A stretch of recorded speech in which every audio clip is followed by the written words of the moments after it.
तर मित्रांनो, उद्या माझा पेपर आहे म्हणून अभ्यास करावाच लागणार. नमस्कार मित्रांनो, मी वैभव देशमुख. तर सध्या माझे एक्झाम चालू आहेत आणि उद्या पेपर असल्यामुळे आज मला दिवसभर अभ्यास करावा लागला. अभ्यास केला सकाळपासून आणि भूक लागल्यामुळे मी निघालो होतो मेसवर. मेसवर आल्यावर बघतोय तर भेंडीची भाजी. मग तर काय विषयच संपला. पोटभर जेवण करून परत अभ्यासाला लागलो. आणि उद्या जी एक्झाम आहे ना, तो पेपर मला थोडा अवघड वाटायचा, कारण कोड वगैरे रट्टा मारणं जमत नाही. 5:30-6 वाजले. तेवढ्यात आम्ही मागवला होता पिझ्झा.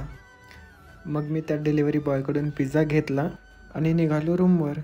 खरं तर ग्राउंड पार्किंगलाच जावं लागलं मला पिझ्झा घ्यायला, कारण लिफ्ट बंद असल्यामुळे ते पण दादावर येत नाही. थोडा पिझ्झा खाल्ला, टाईमपास केला आणि निघालो झेरॉक्स मारायला, कारण नोट्सही प्रिंट करायच्या होत्या. नोट्स प्रिंट केल्या आणि प्रिंट केल्याच्यानंतर मी निघालो परत फ्लॅटकडे. फ्लॅटवर आल्याच्यानंतर निवांत अभ्यास केला 4-4.5 तास. थोडाफार मोबाईल बघितला. आणि हां, ब्लॉग आवडला असेल तर लाईक करा, शेअर करा आणि सबस्क्राईब